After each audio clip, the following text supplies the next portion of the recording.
Hey guys, this is Susie. Welcome back to the garden. I know I seem to be making a habit of it, but tonight there's a good reason why I'm a little bit behind schedule. I just got a call from somebody that I've been working with, and after 1 year of no contact and working with her, she had contact today. So 45 days, and her guy's reaching out to her to talk to her. So I think it was worth being late tonight because legitimately, if you haven't talked to somebody in a year and then all of a sudden you have contact 45 days after we started working together, that is like amazing. Worth the 5 minutes of being late to get that little tidbit of news. I'm blissfully happy for her. I know we have been talking lately about living from the end, and today we're going to talk about the steps to manifesting and what you need to do to create the story. There's 3 steps to manifesting anything. It doesn't matter if it's a specific person, it's $2.7 million in your bank account, a car, a house. When we are manifesting, we have a desire, and that desire is XYZ. So we're going to use the specific person since the desire and the true desire has been blowing up on my page this week. So I want to manifest a specific person. I know that person's name is Jared. Why do I want to manifest Jared? What does being married to him bring to me? Everybody, it is something different. Everybody has a different reason. My reason is to be happily married. And if I was to be called his wife, introduced as his wife, change my name, I would legitimately be happily married. I actually had a conversation with him about marriage, and the desire comes from that conversation. The desire to be, it's personal. It's not completely about what everybody thinks it is. Yes, I want to be happily married. But for me, that desire is what creates my story. What I need to do going forward to create living happily ever after.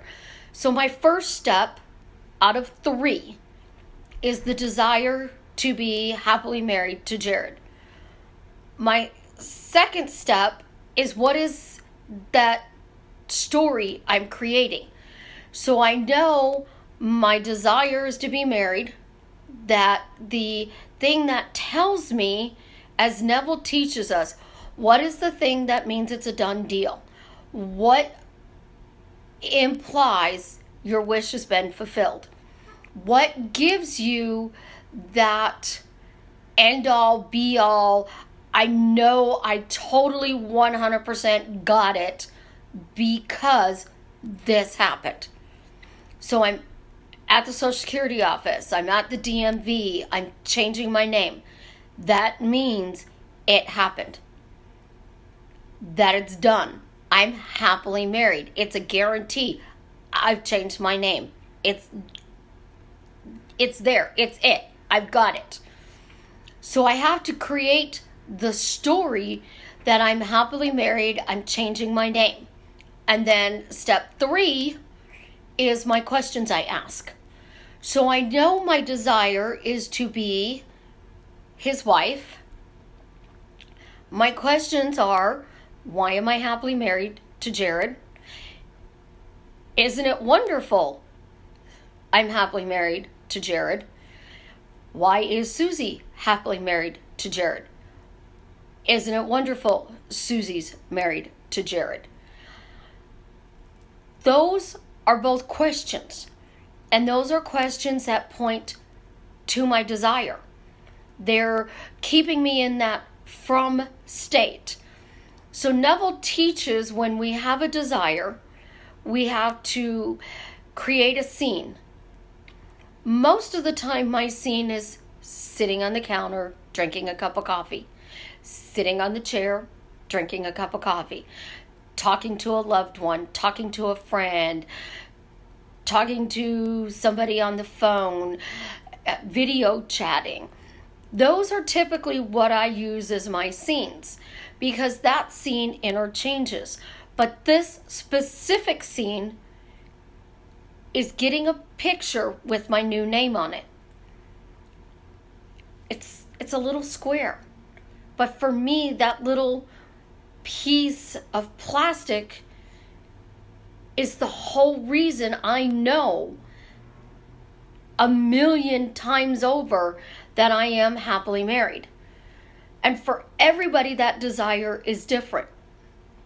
So for some, it's being introduced because that means his family accepted him. For some, it is calling somebody. For others, it's posting on Facebook. I know some that it has absolutely nothing to do with that. It has nothing to do with the title. It has nothing to do with being on Facebook. Has nothing to do with calling somebody. It has to do with the fact that they got what they wanted.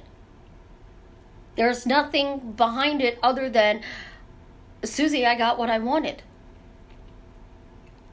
Your desire is deeply, deeply personal.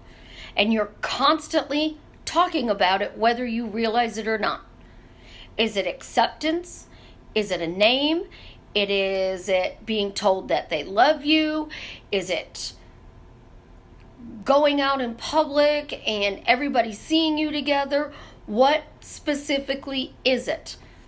For me to be a millionaire, the desire is completely different. It's not to look at my bank account. It's not to tell my friends I'm a millionaire. It's not to be able to go shopping and buy whatever I want because I already can do that. I can go to the store and buy whatever I want, whenever I want, because I always have money. The desire to be a millionaire is deeply personal. What is that desire? What means I can do it? Because it's not something I can post on Facebook. It's not something I'm going to go bragging all over town about. It's not something I'm going to put on YouTube. It's not something that is going to tell the entire world that I'm a millionaire.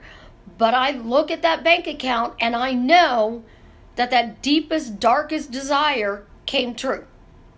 What is it? What are we thinking? What are we feeling? If you want a job, Neville says, occupy the chair.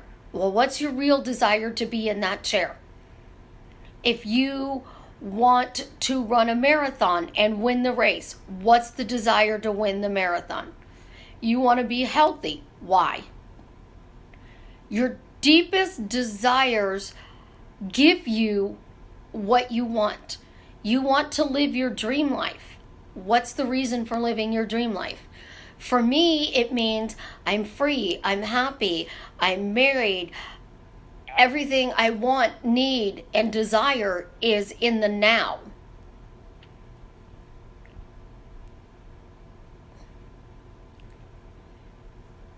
That's not it. I'm going to tell you, the external world doesn't show that the person's interested or saying I love you or suddenly stop doing it. That's not it. Your desire has absolutely, I guarantee you, absolutely nothing to do with them. Nothing to do with them. It is 100% about you. What you truly, truly desire to know that this is a done deal. I'm by myself at the DMV. He's nowhere around. It's all about me changing my name. It's all about somebody else. Nowhere around. They're out with the mother-in-law. I'd like you to meet my daughter-in-law. This is Susie. She's married to my son. It's about something intimate and personal with you. It has nothing to do with the other person. You guys have to stop externalizing this. Internally, the thing that makes you happy in a relationship, that tells you, my relationship is done, everything worked out for me, I got my desire. What is that internal thing? If you are not truly happy on the inside, you're walking around, I'm depressed, nothing's working out for me, I just don't understand what I need to do to change it. When you're happy, you're glowing, you're sparkling, your voice changes, you sit differently, you walk around and you talk to everybody, you are smiling, you're looking at the world like it's just magical, and you're living your dreams. But until you know your truest, deepest, darkest desire, how can you tell that it's done? That is the scene you're creating. And you only need to do it once, because once you do it, it's planted, it's done, it's over with. The next step is asking your questions. Why was it so easy and effortless for that desire to come true? Why do I have that desire right now? Why am I so happy I have that desire? Isn't it wonderful I have that desire? Thank you, Father. It's done. It's done because you know the deepest, darkest, truest desire.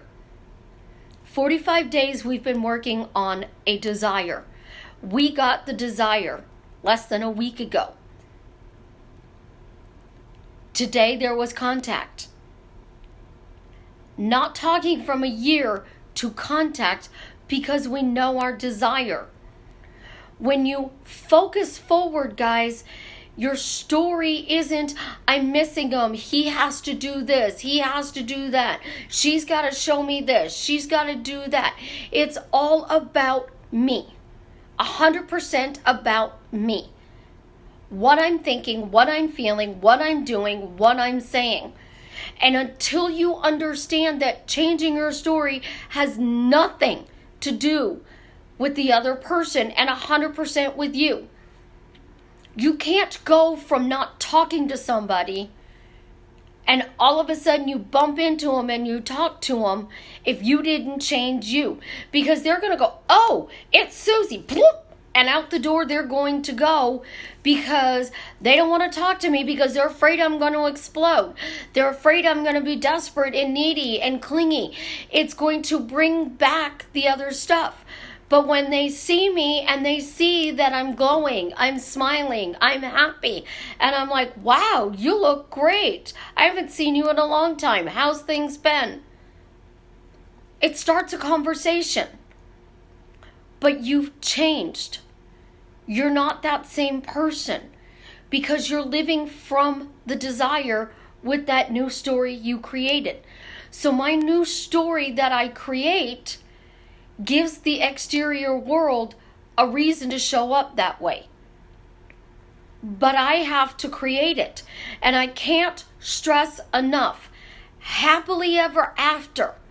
Cinderella's glass slipper broke. She went up to the attic and she got a new one. She produced it to the footman. He tried it on. It fit perfectly. But it wasn't the one the footman brought in. And you guys would all be like, well, it's not the right glass slipper. It broke. How do we know it's the true one? It looks like it, but we don't know if it's the exact same size. That's exactly what you're doing because you're questioning everything. You're doubting. You're focusing on they have to do X, Y, Z to prove to you that they love you. They have to do X, Y, Z to show that this is working. Why? If you are creating your truest desire, you don't have to lift a finger. They're going to come to you. It's going to show up because it has no choice because you are 100% focusing on it. So it doesn't matter what the current reality is. It doesn't matter what you're thinking, what you're feeling, what you're seeing, what you're saying.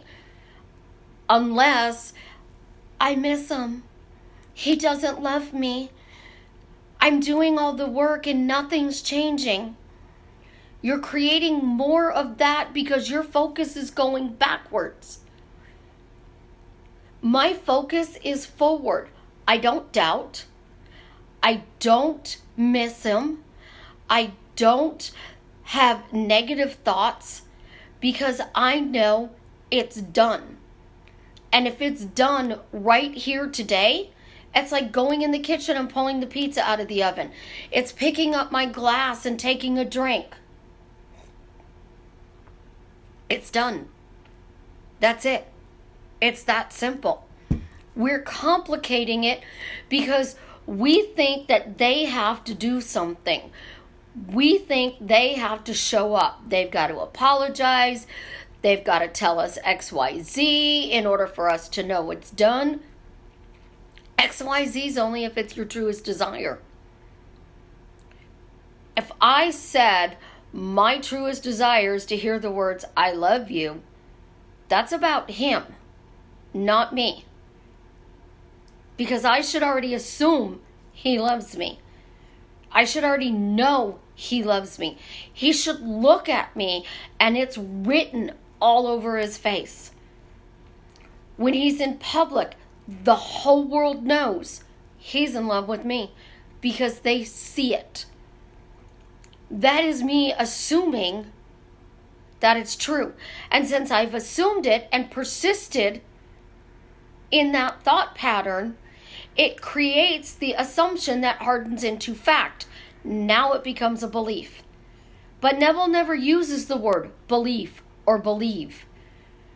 That actually means to assume something to be true. So if I persist in the assumption until it hardens into fact, I'm assuming something to be true. And I'm continuing until it physically is true. And when you doubt and you miss them and you're upset and you're going crazy in your head because you're not seeing something, you're stuck in the middle and you're not changing. So change your story. I don't know why he loves me, but he does. I don't know why I'm the love of his life, but I am. I don't know how we came together so quickly, easily, and effortlessly, but we did. If your focus is on always forward, so I know I'm getting my paycheck in 2 weeks, and then I get another paycheck in 2 weeks after that, and I never get another paycheck in 2 weeks. So I know I get paid every 2 weeks. I'm focusing forward to my next paycheck. I'm focusing forward to the paycheck after that. And then if I have money left over, I'm like, oh, I made more than I spent. But when you're taking your specific person and putting them on a pedestal, then you are focusing on your rear end. You are focusing behind you because they're above you and you're trying to play catch up. Imagine that they are your check. I got paid tomorrow, and then I get paid in 2 weeks, and then I get paid in 2 weeks, and then I get paid in 2 weeks. And if I keep focusing on that, well, he did this, so that shows me my faith is working. He did this, so now it's assumption starting to harden into fact. He did this, it gives me more assumption to harden into fact. And this, and eventually those little baby steps that you are taking are giving you the faith, and everything is magically working out for you because you're not turning around and looking behind you and going, where the fuck is he? A year, and in 45 days you get contact. A week, his family's calling you the in-law, and you still haven't seen him. A week, and you bump into him. 60 days, and you're married. Those people are simply focusing from the end And nothing that is said, done, implied, you're crazy, are you insane, why are you doing this? Because he loves me. And he wants to be with me just as much as I want to be with him. I'm the love of his life. Why would I give up on somebody who loves me that much? And if my friends are going, well, you know, he's no good for you, he's no good for you, then I'm creating my friends saying, he's no good for you. Find somebody else. Change your friends. Stop talking about it. If I can't talk about it with my best friend, then I don't talk about it. Neville says keep it a secret. What is the biggest secret in the world? What you keep between your two ears. If it's in your head, nobody knows.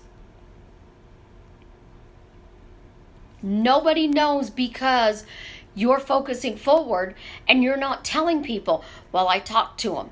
I saw him. Everything's working out for me. You're telling people, he drove by me and he flipped me off. He told me that I disgust him. He told me that he would never be with me again. He told me I need to find somebody else. He told me that no matter what I do or say, we're done. Move on. He told me he's in another relationship. He told me, hello in Susie's world. He told me he loved me. He showed me love. He gave me love. Oh my God, he communicated with me. That means he loves me. I mean, why else would he communicate with me other than the fact that he loves me? In 10 words, guys, you can have, do, or be anything you want. You have to decide what it is you want and find the truest, deepest desire to that goal, to that dream, to that desire, whatever you want to call it. And when you get that true desire, your story is, I'm happily married. I'm a happy millionaire. I'm happily living my dream life. And then you phrase it in a question, because questions have to be answered. The minions have to answer my questions. So if I say, where's the nearest Taco Bell? Somebody's going to tell me. If I say, where's the nearest Mexican restaurant? Somebody's going to tell me. And I have 2 within 4 blocks of me. I think the one to my right is a little bit closer than the one to my left. And then I have a third one that's 6 blocks from me. Taco Bell is even further away. So if I'm standing at the store and I'm like, I wonder where the nearest Taco Bell is, somebody's going to go, oh, it's a mile down the road. But there's a Fuzzy's, there's El Vescaro's, and there's Maria's. And those are even closer. You could still get Mexican there, and it's way better than Taco Bell. Well, do I really want to drive a mile when I can go 3 blocks? No. But you guys are driving the mile, passing all the good things, thinking that it doesn't matter because I'm going the extra mile. I'm going, I want tacos. And somebody's going, oh, there's a Fuzzy's like 2.5 blocks from here. El Vescaro's is 3 and Maria's is 6. Taco Bell's a mile. You don't want to go that far in traffic. And it's raining again. So we don't want to drive in the rain a mile away when we can go 2.5 blocks. It's simple. It's logical. A lot of people say I think like a guy because I see a problem and I don't focus on the problem. I see a problem and I'm going, oh, well, if the problem was solved, this happened. Well, my desire from that is this. So if I focus on I got my true desire, then why was it so easy for me to get my true desire? The problems magically disappear. I went from being in debt and I paid off 8 months of bills in 4 months and $8,000 in 4 months. So I was probably paying close to $16,000 in 4 months. Because I focused on, it's wonderful I only have basic bills. It's wonderful that I'm free. It's wonderful that I make more than I spend. It's not I'm debt free. My debt is at a zero balance. I only have basics. It's stepping past the debt. It's stepping into the desire. What is my true desire? To only have basic bills. And because of that, I live free. I'm not strapped to a mountain of debt. I'm not focusing on how to get rid of it. I stepped past it.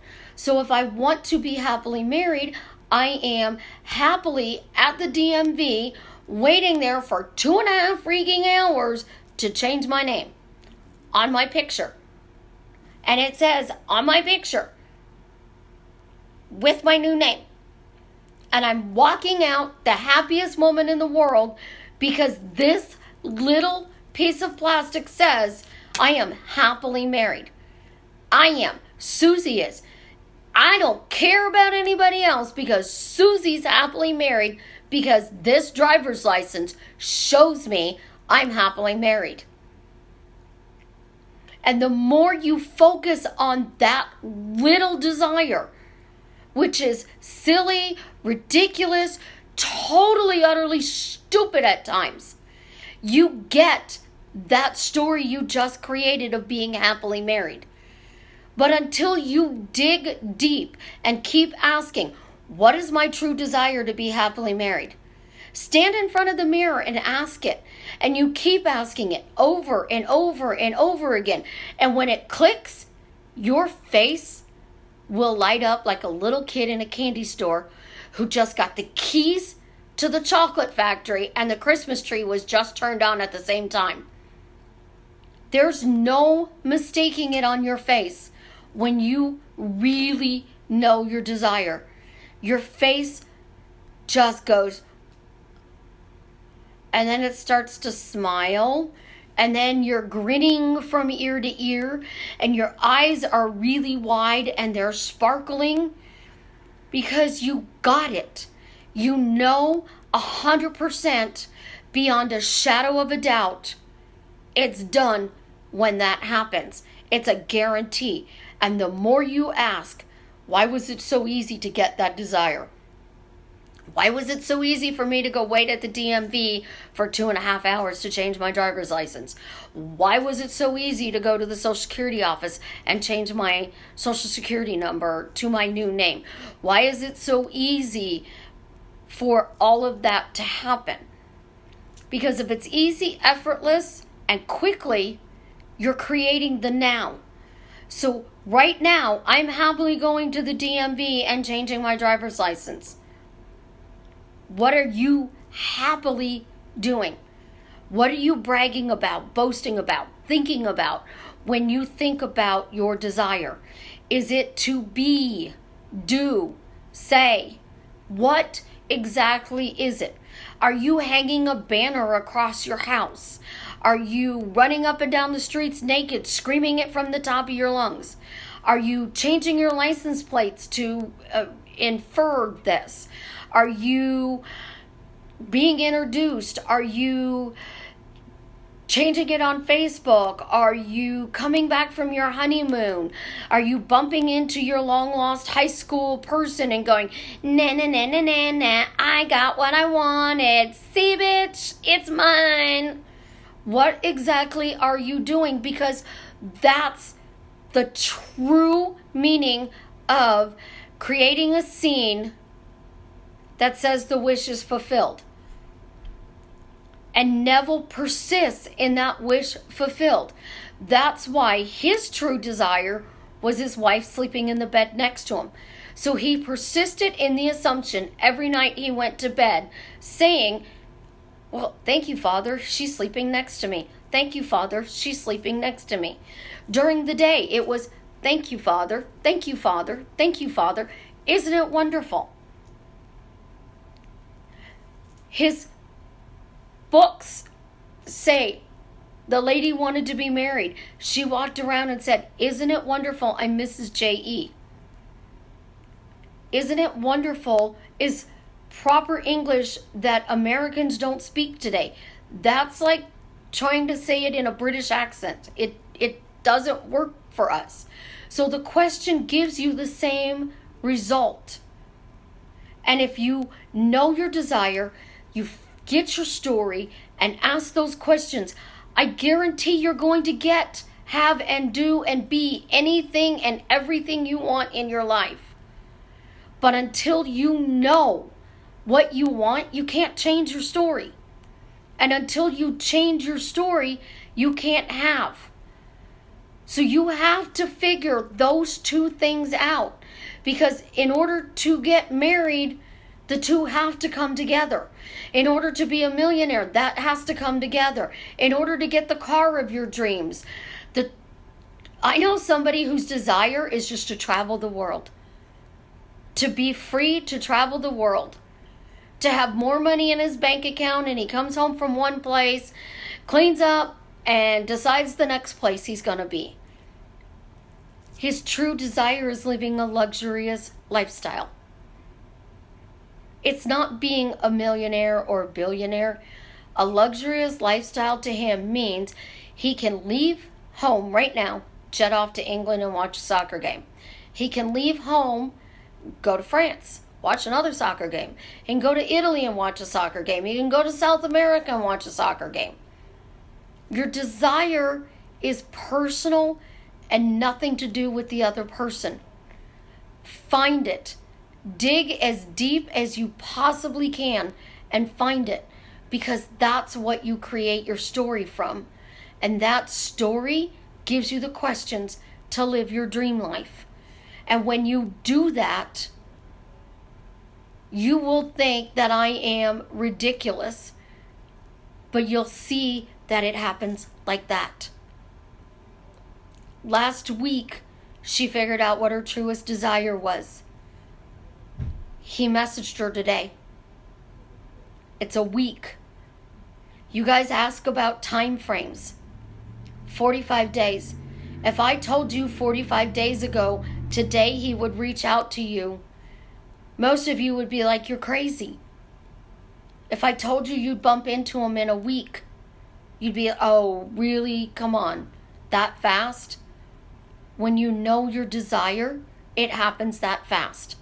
If you're obsessing 86,400 seconds a day about your desire and it's not here, it's because something in your words are saying otherwise, and you do not know the true reason why you want it here. And when you figure it out, scream it from the rooftops, because that will bring it now. Living in the now and talking only about that wish fulfilled and why it came to you quickly and easily gives you absolutely everything you dream about. Big, small, it doesn't matter. Everything. Those lists that people say to make, they build faith. I had a list of 200. I met 199 out of 200. And the 200th desire, that kind of changed. I'm torn between getting a computer or an iPad. Do I want a laptop or do I want an iPad Pro? So I have to tweak that desire, which is on my list, to get that 200th one, to decide what I truly want. And it's no different with a specific person, your bank account, your dream life. You have to make a decision. But out of 200 things, I've gotten 199. And the one, I'm trying to weigh the pros and cons as to which would work out better for me. I don't really like a laptop, but in the long run, it might be better for me. I really love the iPad. But in the short term, that's really good for me.